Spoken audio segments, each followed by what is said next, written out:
हरे कृष्णा। तो आप सबका स्वागत है हमारे चैनल पर। तो आज की जगन्नाथ कथा में हम सुनेंगे जगन्नाथ जी के महान भक्त राजा कुलशेखर जी के बारे में। राजा कुलशेखर जी उड़ीसा में रहते थे और वो बहुत बलशाली थे, बहुत ज्यादा विद्वान भी थे और वो जगन्नाथ जी के अनन्य भक्त थे। वो साधुओं की, वैष्णवों की बहुत सेवा करते थे, उनको बुलाते थे और उनसे हरि कथा श्रवण करते थे।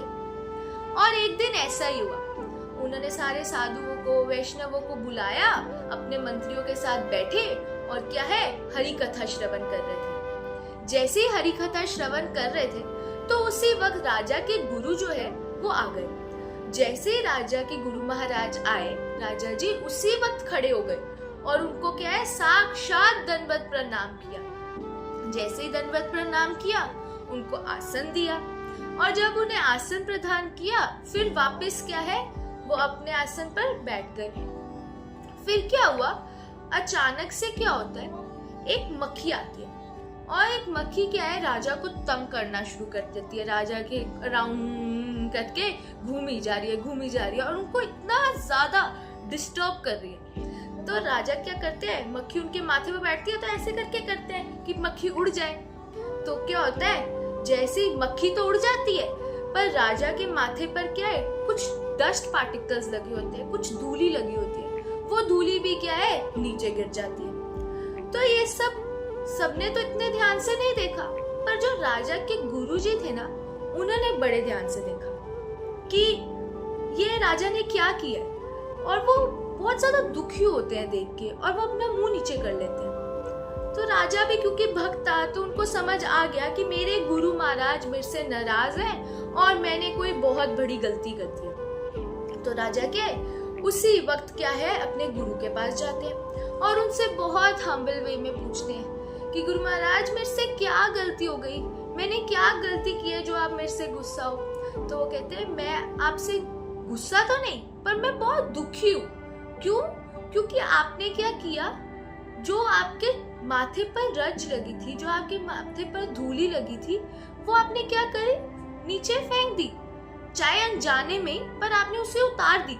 और वो जो धूली थी ना, वो एक्चुअल में कौन सी धूली थी, जब आपने मुझे प्रणाम किया ना, तो मेरे चरणों की रज वो क्या है, आपके माथे पर लग गई थी और आपने क्या है, उसे अपने माथे से उतार दिया। और उस चरणों की धूली में इतनी शक्ति थी कि उसमें जितने भी पार्टिकल्स आपकी शरीर पर टच करे हैं, उतने आपके पाप खत्म हो सकते थे। पर आपने क्या किया, उसको उतार के उतने ही पाप अपने में और डाल लिए। तो इस बात की मुझे बहुत दुख है। तो राजा एकदम स्तंभ हो जाता है सुन के कि मैंने अनजाने में वो मक्खी को उड़ाने के चक्कर में मैंने इतना बड़ा अपराध कर दिया और अपने गुरु को दुखी कर दिया। तो वो एकदम अनकॉन्शियस होते हैं और जैसे ही अनकॉन्शियस हो जाते हैं तो उनके गुरु क्या है, वहां से चले जाते हैं। और जब उनको कॉन्शियसनेस आती है उनकी वापस, तो फिर वो एकदम कंफ्यूज होते हैं कि मैं क्या करूं जिससे मैं अपने गुरु महाराज को दोबारा प्रसन्न कर सकूंगा। मेरे से इतनी बड़ी गलती होगी, मैं किस प्रकार प्रायश्चित करूं, क्या इसका कोई उपाय है। तो वो फटाफट जाते हैं, अपने मंत्रियों से पूछते हैं, वहां पे जितने साधु वैष्णव बैठे होते हैं उनसे पूछते हैं। तो सब क्या है, सबको होता है कि गुरु के प्रति अपराध हो जाए तो फिर उसका उपाय कहाँ से मिलेगा, उसका तो उपाय हमने कभी सुना ही नहीं। तो फिर वो क्या है, शास्त्र खोलते हैं, वेदांत खोलते हैं, सब कुछ खोलते हैं कि कई इसका उपाय मिल जाए। तो फिर उनको क्या है, एक उपाय मिल जाता है, पर वो बहुत कठिन उपाय होता है। तो राजा बोलते हैं, बताओ मुझे क्या उपाय है। तो कोई कुछ बोलता नहीं है। वो कहते हैं, मैं प्रॉमिस करता हूँ कि कठिन से कठिन उपाय भी मैं करूंगा। अगर मेरा गुरु अपराध खत्म हो जाएगा तो मैं कठिन से कठिन उपाय भी करने को तैयार हूँ। तो फिर एक मंत्री बताता है कि एक ही उपाय हमें मिला है जो कि बहुत कठिन है, और वो क्या है, आपको बड़ी सी 12 फीट लंबी एक बड़ी सी पीतल की थाली को क्या करना होगा, एक स्टैंड पर रखना होगा और उसके नीचे अग्नि अग्नि जलानी होगी, जिस प्रकार कोयला जलता है उस प्रकार अग्नि जलानी होगी। और वो थाली जब तक एकदम रेड हॉट नहीं हो जाती, एकदम गरम नहीं हो जाती, तब तक उसे गरम होने देना है।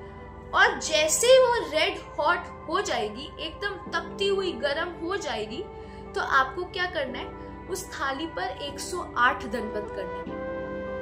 तो इसी विधि को अगर आप पालन करोगे, गरम गरम रेड हॉट थाली पर अगर आप 108 दंडवत करोगे, तो शायद आपका गुरु अपराध क्या है, आपका कट सकेगा। तो राजा बहुत खुश हो जाता है कि चलो कोई तो उपाय मिला जिससे क्या है, मैं अपने गुरु के अपराध से बच सकूंगा।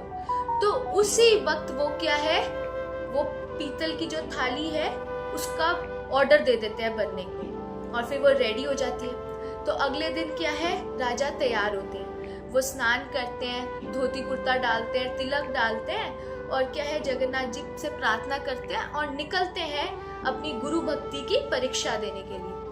और जैसे ही वहां पे पहुंचते हैं जहाँ पे सारा कुछ रेडी था, तो वहां पे बहुत सारे लोग भी होते हैं और वो सब रो रहे होते हैं कि राजा आप ये क्या करने जा रहे हो, आप ये तो इतना गरम है, इतना ज्यादा रेड हॉट है कि अगर इसमें हम गिल्ली लकड़ी भी रख देना तो वो भी जल जाएगी, तो आप कैसे इसमें इधर जी पाओगे, आप मर जाओगे, अगर आपको कुछ हो गया तो हम कैसे जिंदा रहेंगे।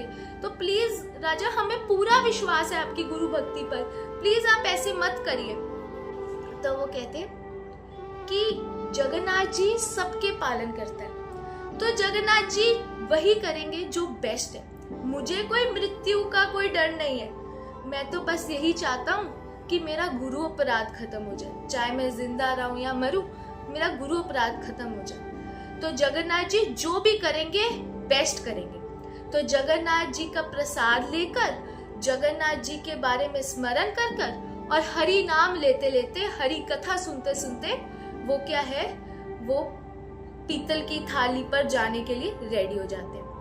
और जैसे ही रेडी होते हैं और वो क्या है, एक सबसे पहला अपना जो है दंडवत प्रणाम करते हैं, और जैसे ही करते हैं वो इतना ज्यादा जल रहा होता है कि उनका पूरा शरीर लाल हो जाता है, इतना ज्यादा लाल हो जाता है कि लोग देखकर हैरान होते हैं और चीखते हैं कि राजा को कोई बचाओ बचाओ, राजा को कुछ हो जाएगा।